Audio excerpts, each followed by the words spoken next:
鬼谷子是春秋战国时期道家代表人物，中桓家的鼻祖，因隐居鬼谷，故自称鬼谷先生，为饶子弟子老子五派之一。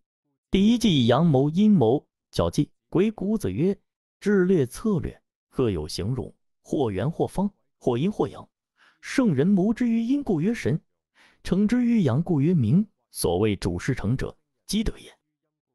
计谋有阴谋和阳谋之别，在任何情况下，人们都不可轻视对方，因为事件、环境、情报都有假的，所以圣人应该高深莫测，才能不中对方计谋。鬼谷子所谓阴，是谋之于阴，阴有隐藏暗中无形的意思。阴谋就是暗中谋划，高手下棋人只看到结果却不知道胜负，其实是高手暗中累积较劲的结果。另一个方法就是采用欺诈、蒙骗等手段，达成我们想要达成的目的。阳谋是指直接想要达成目的，而实际意图和真实意图是统一的一种谋划，所有行动和计划都让对手看见、知道。阳谋与阴谋不同，阳谋不同阴谋，它有一定的震慑力，有可能使对手不战而屈，这是阴谋达不到的效果。比如商鞅立木书信，司马穰举斩监军立威，成语杀鸡儆猴就是一种阳谋。要做的是想要达到的效果明明白白，大家都看得见，手法也很明白。策略有较计和阳谋之别，在任何情况下，咱们都不行小看对方，因为作业、环境、情报都有假的，所以圣人应当不行捉摸。鬼谷子所谓阴，是谋之于阴，成之于阳。所谓主事成者，积德也，是指暗中累积力量到一定程度就会产生结果，对应孙子兵法主事日成，而人不知，主兵日盛，而人不畏也。第二计扭转乾坤，鬼谷子曰：分威者，神之父也，故敬亦固之。神归其社，则威复盛矣；威复盛，则内时坚；内时坚，则莫当。出自分威法伏熊，发挥威力要效法伏在地上准备出击的熊，只有在旺盛的精神笼罩之下，威力才能充分发挥。所以要使志向坚定，思想安静，精神集中，威力才能盛大。威力发挥要盛大，凭着内部的充实坚定，内部充实坚定，威力发出便没有谁能抵挡。当局势对我们不利时，走厄运或是对手太强大，咱们有必要想方设法的积累实力、精神力量、信心、学问、知识等等，让内心坚定而累积实力，例如资本、财力、兵力、技术等等，跟熊一样的能量巨大，魅力强大，则攻击对手，让敌无法挡住，马上扭转乾坤。第三计各个击破，鬼谷子曰：分威法伏熊，分威者，神之父也。鬼谷子认为，要想使对方的威势涣散，咱们有必要效法伏熊，强大的力量埋伏，进而见机而动，击破对手。第四计如壁如挂，鬼谷子曰：环转阴化，莫之所为，退为大夷。若欲去之，因为与之。环转阴化，莫之所为，退为大夷。环转阴化，在作战时要因现场运转变化，见机行事，以时俱进，掌握变化，让敌人不知道、摸不透咱们的行为，见机行事。有时候攻击就是了，撤退这就是大义。所谓最佳的防御是攻击，如此可得到最大利益。军事家在战场上要撤退或求和，反而要攻击，只有攻击才能达到最佳的防御，这样可以在谈判桌上取得自己期望的目标。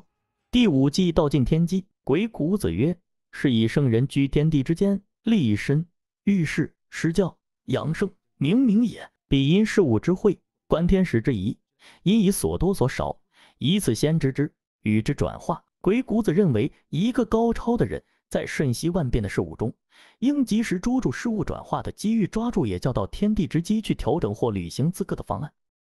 第六计以言兴邦，鬼谷子曰：圣人所贵道夸骄者，诚以其能够化险为夷，救亡实存也。而对普通人来说，口可以食，不可以言，此观念让司马懿受益一生。为何如此？因为鬼谷子是一个非常有城府的人，一般城府代表着心机，而鬼谷子就是一个心机非常深的人。这种人基本上不怎么说话，都是在心底里想着，对他们来说，任何事物必须要深思熟虑，所以他们做事比较容易成功的。这就是圣人贵道夸奖。但对我们普通人来说，我们讲话不加思考，口无遮掩，甚至以情绪乱说，常常惹祸上身。所以我们普通人说话随口而发，一言错出，疑惑无量。第七计，顺势而为，顺其自然，寡不敌众。鬼谷子曰：持书为春生，夏长，秋收，冬藏，天之正也，不可干而逆之。逆之者，虽成必败。故人君亦有天书，生、养、成、藏，亦复不可干而逆之。逆之者，虽盛必衰。此天道人君之大纲也。事物发展的趋势法则，就是顺应春天生发、夏天成长、秋天收获、冬天储藏的自然规律。这也是自然界运行的正常法则，不能够去干涉和违背。违背了自然法则，即使侥幸暂时成功，最终也会归于彻底失败。一旦违背，即使取得暂时的强盛，最终也必然走向衰亡。这种顺应自然规律的为人之道，是成事必须遵守的定律。人一旦违反了天地大势宇宙法则，也许一开始会成功，但因为大势所趋，则最后会因天地宇宙的力量强大，导致势单力薄，因而失败。所以要记得顺势而为，道法自然才能成功。第八计，计中绞计。鬼谷子曰：凡去合背反，既有造合，化转环属，各有局势，重复相求，因势为治。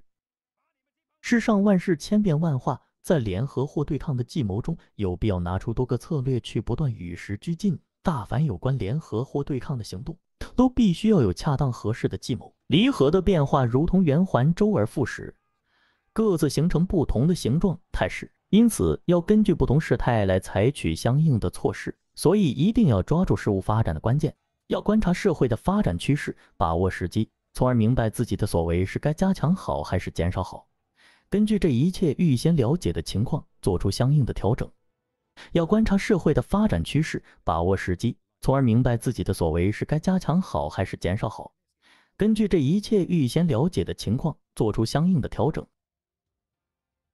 第九计，六合无常。鬼谷子曰：六合所改换，既有改换，岂能持久乎？六合之间，离本一向，没有不变之气候，没有不变之人事。一自个只知一味的信赖集成的传统，而不知道改造，它就一定被年代所筛选，